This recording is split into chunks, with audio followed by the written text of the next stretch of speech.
Yo, what is going on YouTube? It's man, it's DP. Welcome to my YouTube channel. Today we're going to be reacting to a video by LoreCraft. This is the untold story of Herobrine. Halloween's nearby. It's literally next week. And yeah, man, I thought I'd just go ahead and react to some creepy, scary kind of content. Check out, this crazy video of the untold story of Herobrine, I guess, I think this is my first time actually checking out a LoreCraft video. So shout out to them. And yeah, man, I hope you guys are doing good. I hope you guys are doing well. Without further ado, let's get right into the video. Let's check out what the heck this is about. Herobrine's story casts a long and terrifying shadow over Minecraft's history. His impact so undeniable that every player has he's one of my name. honestly, bro. He's probably my favorite Minecraft character, to be honest, because I don't know. He's cool, he's powerful, and he's mysterious. This powerful and dark creature, and how did he gain his abilities? Nah, for real though. Tragic tale as we reveal the untold story of Herobrine. A full moon rose high overhead as three figures suddenly appeared in a plane. Steve, Alex, and Brian were startled, struggling to Steve, Alex, and Brian? Hey, hold on. Who the heck is Brian? This is my first time hearing about that. No time to process their transportation to this strange world. We have to get out of here, now! The monsters that populated the field turned to them with delight, lurching toward their new prey. The trio broke into a run, fleeing from the hands and teeth that would see them dead. Terrified of these creatures they'd never encountered before, unfamiliar with the terrain, they soon found themselves in a dense forest, struggling to part the branches. Zombies growled close behind them, and Steve turned as a spider leapt into his face. He punched back out of instinct, his fist flying at any creature that came close to him and his friends. Alex and Brian were less courageous, only cowering in terror as the monsters bore down on them. I can't hold them off alone. If you guys can't help, we have to run. How? This forest my boy Steve sounds like that? That's his voice? Brian wordlessly scrambled up through the branches of the nearest tree, attempting to gain some high ground and flee from the horde. His companions soon followed, and together they leapt from treetop to treetop until their bodies could carry them no further. Yes, sir. Each like of the them Naruto. were still disoriented from their sudden appearance in this world, and they carried severe wounds. Their pursuers grew closer, having climbed to the treetops to follow their prey. Steve, Alex, and Brian huddled together, hurriedly whispering words commemorating their friendship as they accepted their fate. Suddenly, the sun broke out over the horizon, and the monsters that were now within arm's reach halted their pursuit. The group watched in confusion as the zombies caught fire, dying on the treetops or attempting to scramble into the shade below. The spider's eyes grew glassy, forgetting the bloodlust they'd felt in the darkness of night. Relief flooded their veins as each member of the group watched the sunrise, grateful to still be alive. This world seems dangerous. We don't belong here, do we? They wondered how they were brought here, still unsure of where they'd been before. After a moment of silence, they cautiously rose to their feet and continued their trek over the treetops in search of answers. Three stomachs growled in unison as the group slowly made their way through a jungle. Their searches for fruit in the trees had only provided inedible cocoa pods, and they had no knowledge of how to craft them into something that would sustain them. When they came across a herd of cows, Steve and Alex exchanged a look of dread. Brian, however, eagerly fell upon the nearest cow, ignoring its cries of pain as he butchered it with his bare hands. Hey, gotta do what you gotta do for survival. Oh, God. This is Minecraft, my boy. Cook it first, Brian. Do you see a stove anywhere around? This is obviously a game of survival. Either you have what it takes, or you don't. Hey, Brian. Steve and Alex apologized. I said Ryan. Brian knows what he's talking about, though. He knows how to survive out here. To the cows that they were forced to kill for food. They tried to eat the meat that was dropped, but couldn't bring themselves to eat it raw. They continued walking sluggishly until the trees parted to reveal a village. The sight of civilization filled them all with hope, and they made their way towards it. They definitely got a stove in the village. Brian entered first, and his face twisted with disgust as he laid eyes on the villagers. Alex and Steve took no notice of their long heads and big noses. They only begged for help from these strange humanoid creatures. The villagers took pity on the newcomers, sensing that they were different from the other humans that had evolved in their world. After feeding their guests, the villagers agreed to answer any questions the group had for them. Long into the night, they discussed the history of this world, how villagers and humans had evolved, how their ancestors crossed their arms in a vow of pacifism, and how each of the monsters that plagued the world came to exist. The trio listened closely until it was nearly dawn. Steve and Alex were too enthralled to feel tired, but Brian was unimpressed and lumbered off to bed. You mentioned that the native humans can craft and build. Can you teach us? Most villagers at the time had a rudimentary understanding of crafting and building, and despite being unable to do it themselves, their pacifist ways did not forbid them from teaching it to others. With the guidance of the villagers, Steve and Alex discovered that they could harvest materials from the world and craft them into a seemingly endless list of tools and blocks. Their sense of wonder grew more each day, and the villagers assured them that the humans could teach them even more. Brian couldn't understand his friend's fondness for these ugly humanoids and their inconsequential knowledge of this world. All he could think about was leaving the village and finding a way back to where they belonged. But Steve and Alex had lost interest in their former lives. If we can't even remember our old lives, then we probably weren't very attached to them. Why not start something new here? Aren't you fascinated with this world, Brian? He was not, and he only grew increasingly disenchanted with it as his friends felt more at home. Steve and Alex quickly mastered everything the villagers were able to teach them, and began putting their new skills to use to improve the village. Using hoes, they turned soil over in the gardens, increasing the amount of crops that the farmers were able to plant. So where did my boy Brian go? They protected the village from zombies each night, quickly learning how to use their new swords. All the while, Brian stood on the sidelines. He knew that if they remained here too long, they'd lose all interest in returning to where they belonged. His jealousy brewed, souring his feelings about his friends, the attention they were gaining, and the world they'd found themselves in. Word swiftly spread from villager to villager of the good deeds that Steve and Alex were performing. It wasn't long till they were unanimously recognized as heroes of the village. Steve and Alex were showered with praise from their new friends, giving them great pride in the deeds. They're raining emeralds on them. Not everyone was overjoyed though. Brian watched Steve and Alex's antics with disdain. They were losing sight of their goal to get back home as each day passed. What's so good about the praise of those disgusting things anyways? This is all just a pointless distraction. Disgusting? Ooh. Not wanting to dwell on it any longer, Brian went out exploring away from the tripping a little bit, away my boy. from his friends.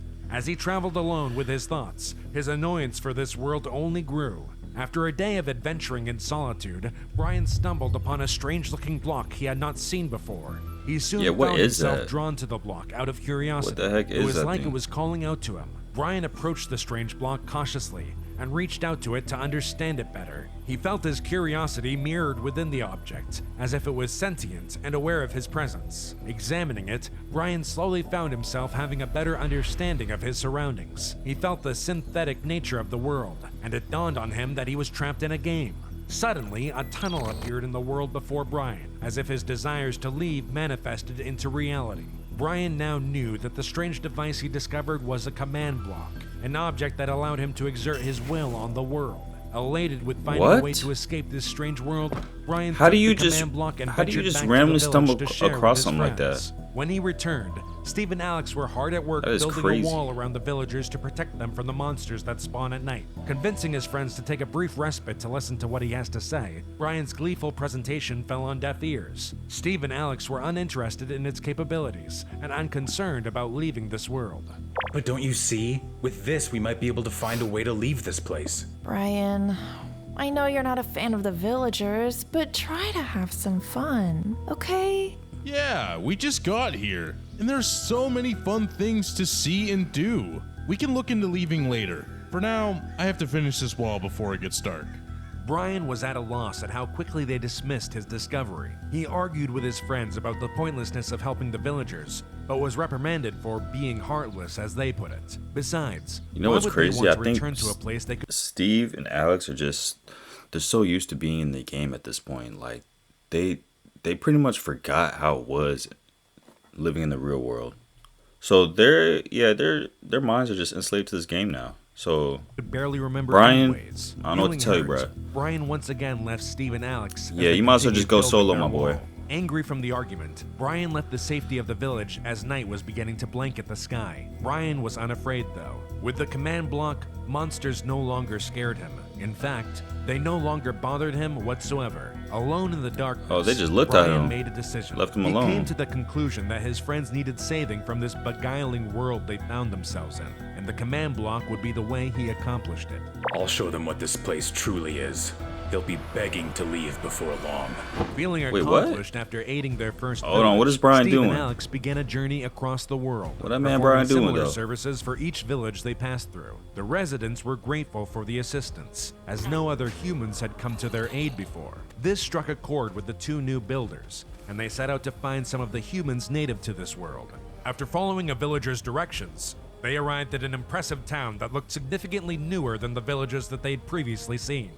The town's residents were less pleased to see the strangers approach and began charging towards Steve and Alex with weapons drawn. Now they fighting. The duo defended themselves from the oncoming humans, trying to explain that they meant no harm. The battle ended quickly when the leader of the town called a halt to their onslaught. My apologies, travelers. We haven't had visitors in some time. The leader explained that among the dozens of human communities that populated the world, most tended to be violent. In order to survive, they had to develop defenses. He led them to the town's center, the crowd following them out of curiosity. They discovered that they shared a thirst for adventure and a love for their world, and the pair were quickly accepted into the community. Its members taught them everything they knew, from fishing to building with redstone. Over time, they grew a reputation as valiant fighters and innovative builders. After discovering that the community was interested in helping nearby villagers, Steve and Alex founded the Builder Clan, which would later become known as the Ancient Builders. The first members of this organization established its goal to explore the world, maintain its ancient structures, and protect villagers from the creatures that threaten them. Steve and Alex continued exploring together as part of the Builders, and soon they began to notice a disturbing trend among the villages that they visited. Villagers were found trapped in cages of iron bars, glass, even bedrock. How is this possible? Bro, wait, what? Isn't this stuff Bedrock? unbreakable? Yeah, you ain't never getting out of there. That villager he's done. He's cooked. Alex, you know there's only one person who could have done this. Steve correctly guessed that Brian had used the command block to torment the villagers that he'd grown jealous of. He'd watched his friend's fondness for these beings grow, making them a central part of their lives while they left him behind. Brian no longer saw them as real beings, knowing that they were fabricated as a part of the game he was Brian, imprisoned in. come He on, acted man, out, that's messed up. exercising his power to trap them within unbreakable bedrock walls. Steve looked around warily and saw Brian hovering just above the tree line nearby, confirming his fears. From a distance, Brian looked at the two heroes, silently swearing to break them out of this world. They believed that their good deeds here made them better than him, but he would shatter that illusion. He turned to fly away, and Steve realized that his old friend had become To fly away, unrecognizable since man, they'd it's arrived straight in up this walking world. on air. No friend of ours would do this. It's time to stop being sentimental about Brian. Burdened by the knowledge of Brian's cruelties, the Ancient Builders, led by Steve and Alex, roamed from village to village to clean up the messes left in his wake. They would free the poor, tormented villagers from the various predicaments he they were put subjected skeleton always arriving skeleton after Brian had skulls tormented from village to village to clean up on the stakes. messes left in his wake. They Yo. would free the poor, tormented villagers from the various predicaments they were subjected to, always arriving after Brian had vanished. Oh, thank you, heroes! I've been stuck in there for days! Angered by what they found, some of the builders wanted to confront Brian. Others, including Steve and Alex, were hesitant to face him directly with the powers he now possessed. Brian watched and waited from afar. Staring, his eyes were unblinking, unnatural.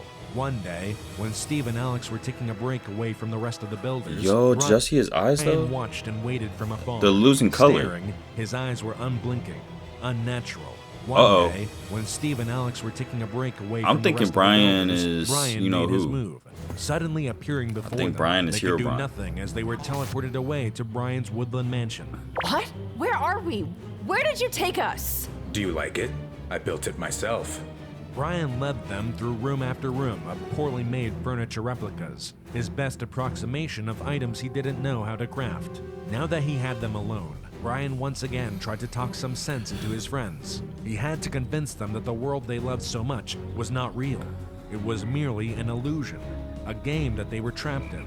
He tried to show them how No he saw way, the game, what? but they dismissed him as crazy, a conspiracy theorist. It was evident that they had forgotten all about their lives before they had entered this game world.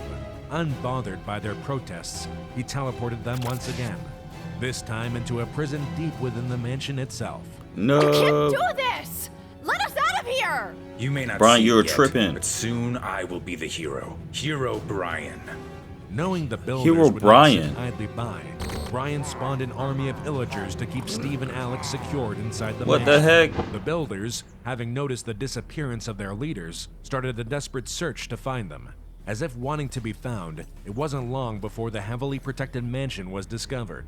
With his friends secured nearby, Brian began the final step of his plan to break free from this world. He climbed to a room high within his mansion, placed the command block on a pedestal, and began the ritual. Though he tried to remain focused, he could sense the builders sneaking through his mansion, trying to break the leaders free from his captivity. As the spell took hold and the power of the command block began to fuse with his body, Brian's eyes began to glow. For the first time, he felt like a hero. Alex and Steve called desperately to their rescuers, but the thick walls muted their cries. The builders walked silently through the mansion until they finally found Steve. Give it up. You'll never see either of them again. Herobrine It's swiftly killed the Herobrine. builder and spawned illagers to take care of the rest. Though they were thoroughly trained in defense combat, they'd never been so outnumbered before. The illagers bore down on the group of builders as their numbers dwindled. One builder heard a faint call for help and bolted from the fight towards the sounds of Steve and Alex. He tore through the wall to find Steve and Alex surrounded by illagers. Without a word, the three of them fled. Help the others. There's something I have to do. Steve broke off and began climbing staircases, What's Steve about to urgently do? searching through rooms. Finally, he found the command block, removed it, Oh. and placed a bucket of lava on the ground. Herobrine teleported into the room, but it was too late. Don't come a step closer. I'll die in this lava if that's what it takes to destroy this thing. Herobrine hesitated, unsure if he was willing to hurt his friend to free them all from this world. Steve threw the block into the lava as the flames began to engulf the room, trapping himself, Alex, and Herobrine in this world forever. Herobrine No. fumed, furious that without the block, his immense power wasn't enough to free him from this reality. He teleported away, knowing he'd never forgive Steve for imprisoning him here, and began his What? unending search for another command block. Yo, hold on. That's the. What a crazy. There's no way that's true, bro. Minecraft's history is plagued. All right, stop. What a crazy freaking story, bro. Like, what? So, all three of them got trapped in Minecraft forever? Bro, Herobrine, honestly, what he should have done, he should have just left and just, he should have left the gaming world and just left Steve and Alex, because they seem like they were content with being in the gaming world, man. So, it's like, you know, if they're content, why not just leave? Like, why not just have them stay there and then you can just leave and then there would be no issue? But I don't know, man. I guess he really wanted his friends to get out of that world with him, and that didn't happen, and now all three of them are stuck in there forever. That is crazy. But dope video, man. Shout out to LoreCraft. I'm gonna leave a link to the original video in my description, and if y'all enjoy, please make sure you like and subscribe, and I'm gonna go ahead and see y'all next time. Peace out.